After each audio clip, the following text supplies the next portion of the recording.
एक छोटे से गांव की कहानी है जो मध्य प्रदेश के हरे भरे जंगलों में बसा हुआ है। इस गांव में आदिवासी समुदाय के लोग रहते हैं जो पीढ़ियों से अपनी परंपराओं और रीतियों का पालन करते आ रहे हैं। उनके लिए जंगल, पहाड़ और नदियां जीवन का आधार है। ये आदिवासी लोग न केवल प्रकृति के प्रति गहरा सम्मान रखते हैं, बल्कि अपने जीवन के हर पहलू को उसकी धड़कन के साथ जोड़कर देखते हैं। लेकिन समय के साथ नई पीढ़ी इस परंपरा से दूर होती जा रही थी। वे शहरों में जाकर पढ़ाई कर रहे थे और आधुनिकता की चकाचौंध में खोते जा रहे थे। गांव के बुजुर्ग इस बदलाव से चिंतित थे। उन्हें डर था कि अगर नई पीढ़ी ने अपनी परंपराओं को भुला दिया तो उनकी संस्कृति और जीवन शैली खत्म हो जाएगी। गांव के सबसे बुजुर्ग, जिन्हें सब दादा कहते थे, ने इस संकट को समझा। दादा का नाम ही नहीं, बल्कि उनका अनुभव और ज्ञान भी गांव के लिए एक धरोहर था। उन्होंने गांव के सभी बुजुर्गों को इकट्ठा किया और कहा, हमारे बच्चे हमारी परंपराओं को भूल रहे हैं। अगर हमने अभी कुछ नहीं किया तो आने वाली पीढ़ियां जंगल, नदियों और हमारी परंपराओं को सिर्फ कहानियों में सुनेंगी। हमें उन्हें बताना होगा कि हमारी संस्कृति कितनी मूल्यवान है। फिर एक दिन दादा ने गांव के सभी युवाओं को बुलाया। उन्होंने एक विशाल आग जलवाई और सभी को उसके चारों ओर बैठने को कहा।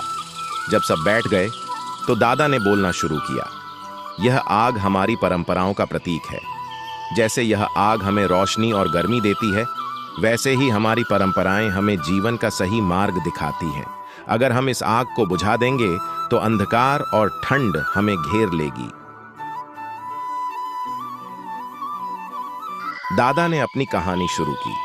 उन्होंने बताया कि कैसे उनके पूर्वजों ने इस जंगल की रक्षा की थी। जब भी कोई बाहरी व्यक्ति इस जंगल को काटने आता तो हमारे पूर्वजों ने उसे रोका।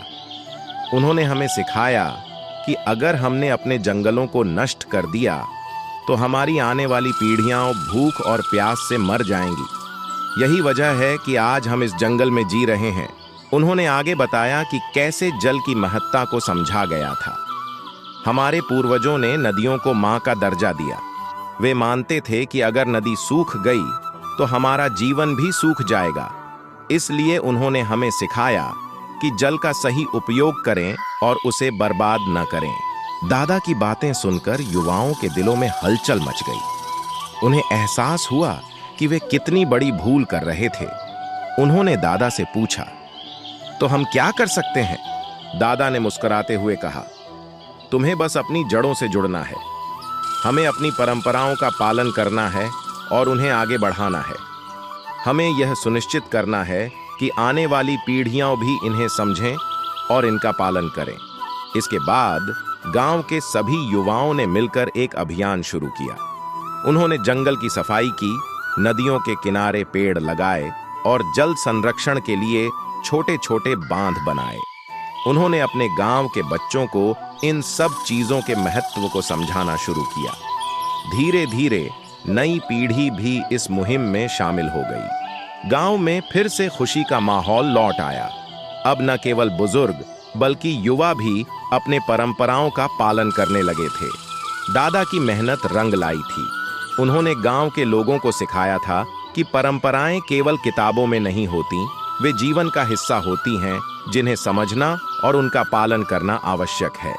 आज वह गांव फिर से अपनी परंपराओं में खो गया है। वहां के लोग अब इस बात को समझते हैं कि जल, जंगल और जमीन उनकी सबसे बड़ी धरोहर है, जिसे उन्हें हर हाल में सुरक्षित रखना है। वे जानते हैं कि अगर उन्होंने अपनी परंपराओं का पालन नहीं किया तो उनकी आने वाली पीढ़ियां उनका नाम भी भूल जाएंगी। इस कहानी का संदेश यही है कि परंपराएं केवल गुजरे हुए कल की बातें नहीं होती, वे हमारी पहचान होती हैं। अगर हम अपनी पहचान को खो देंगे तो हमारा अस्तित्व भी खत्म हो जाएगा। इसलिए हमें अपनी जड़ों से जुड़ना चाहिए और उन्हें मजबूत करना चाहिए। यही हमारी असली ताकत है। जय जोहार, जय सेवा, जय आदिवासी।